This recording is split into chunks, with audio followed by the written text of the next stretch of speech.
We'll do a week later. You want to do that? Good morning.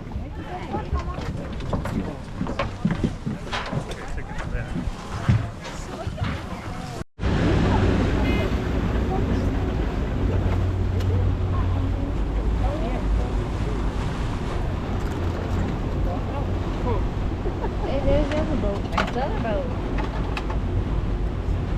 One thing I meant to warn y'all about is there's a little bit of wind.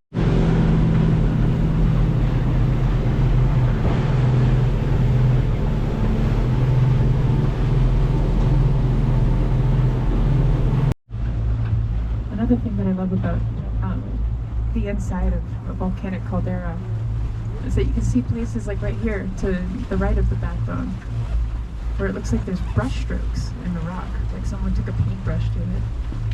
That's just how the lava was flowing at the time.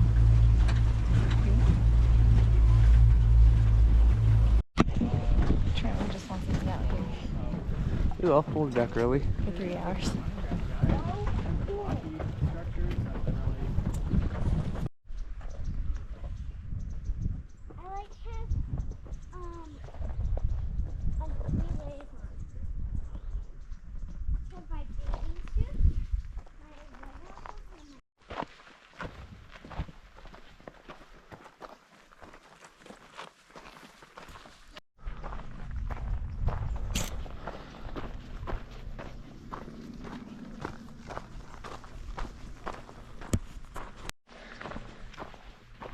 Go on.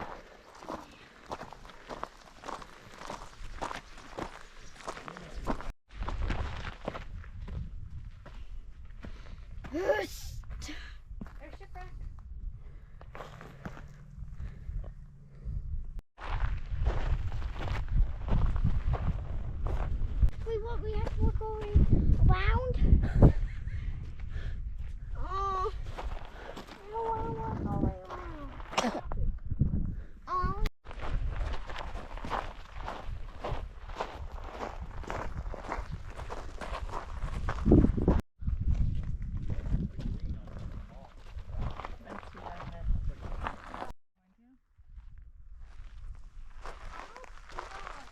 Yeah, feel it with your hands.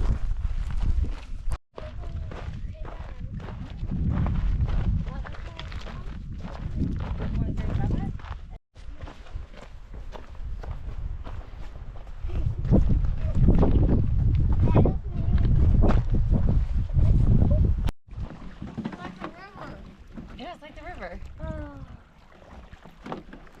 That is literally like the river. Right in it. Dude, come on. Yeah, no one. Emma, I didn't get you. Yep. How was it? I didn't go pee.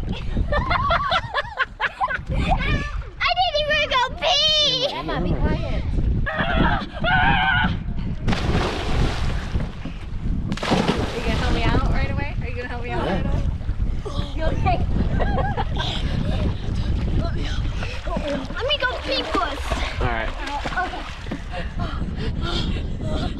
How was it, buddy? There's a towel if you want it. Trent, there's a towel. Are you all done? That's cool. I don't run. Give me out, give me out, give me out. That's why I didn't jump in. Okay, come on. Yeah. Oh. Oh, give me your wrist. Give me your hand. Thank you. You're welcome. Go on. Hey, are you ready? Are you all done? I'll go on after you. I'll you go just on go with over it? you. I'm supposed to go pee. No, I really have to do it. 1, 2, 3.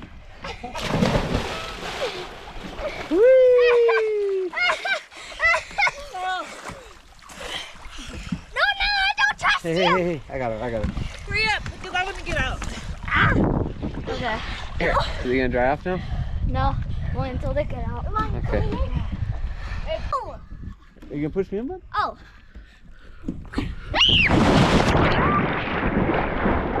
Alright, now you jumped in with.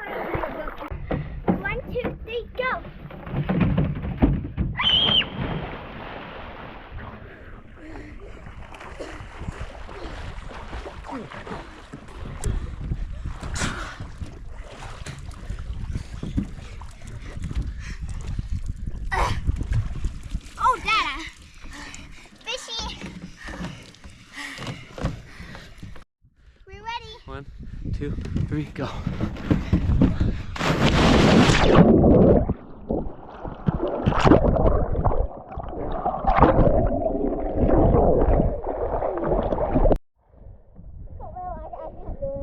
You want to do a knee dive, Emma?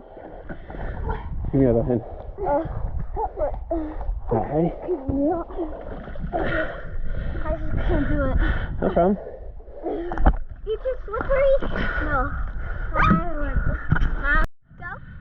Yeah.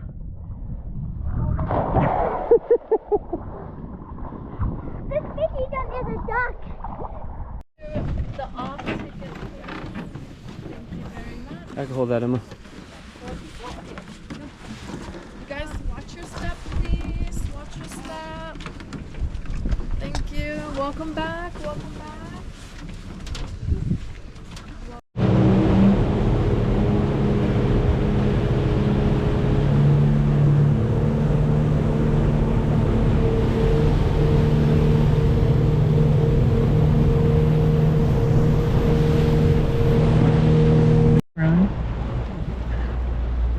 This large chunk of the rim slid down the caldera wall and splashed into the lake.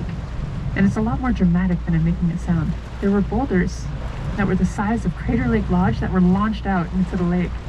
There's a debris field that runs for nearly a mile beneath us. And I heard that there's evidence on the other side of the lake of a wave that washed over the side of the caldera, like water sliding into the waterfalls.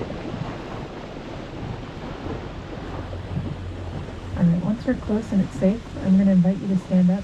I just want to remind you not to crowd to one side of the boat, because we are on a boat as well. Don't lean too far over the sides, we don't.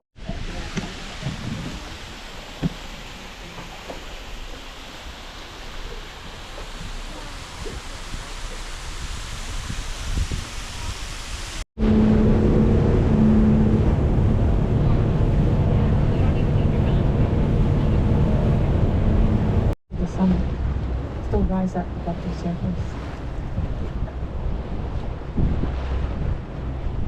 The Phantom ship is 500 feet long, 200 feet wide, and rises 170 feet above the surface of the lake.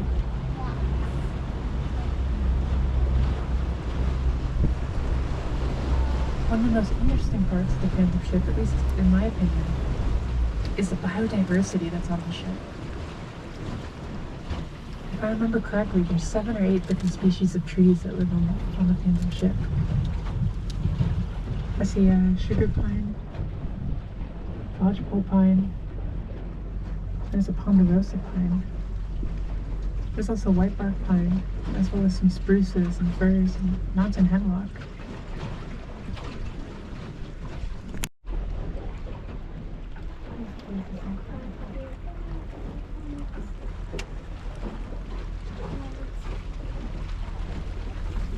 Those pits in the rock are caused by erosion, usually.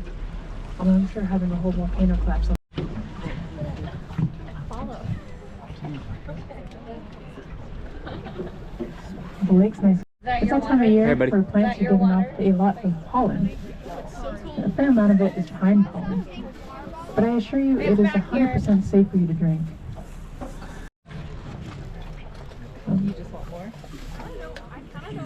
For those of you who are concerned, don't worry, I'll leave a little bit of water in the lake. The crater creature down there.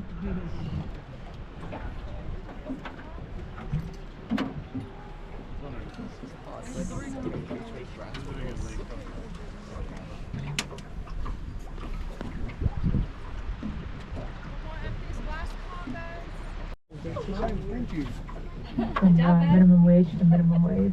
I'm up here. Right here. Alright, anybody else? Here, for those of you who haven't heard, the Old Man of Crater Lake is a 30-foot long mountain hemlock log that has been floating in Crater Lake. It was first spotted in 18 that waves can wash over and you won't even bob up and down.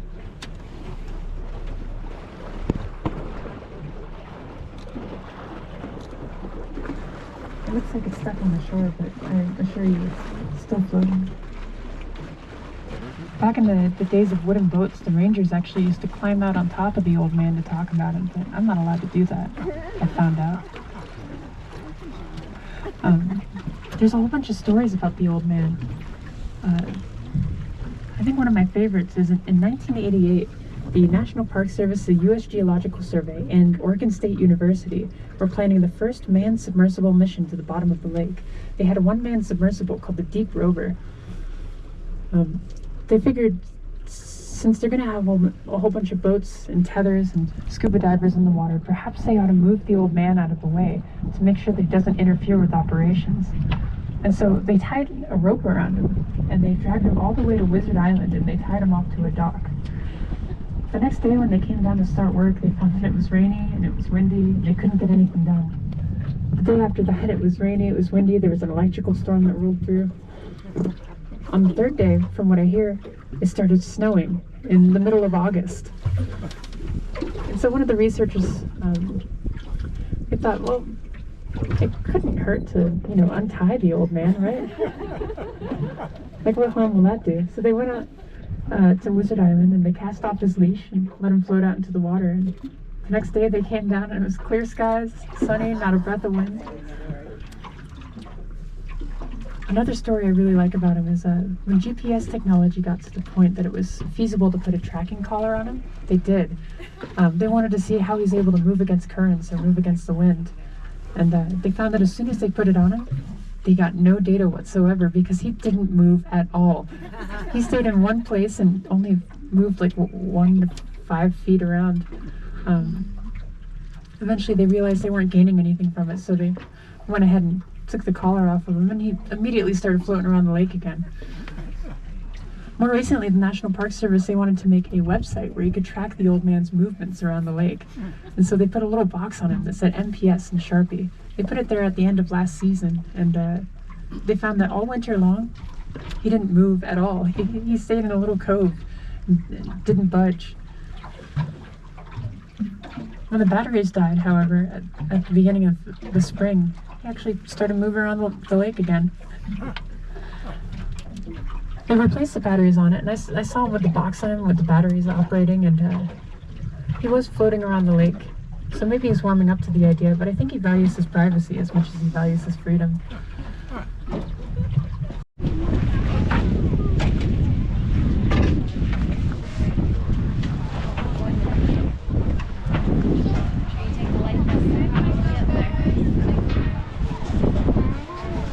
Go ahead, bud. Thank you.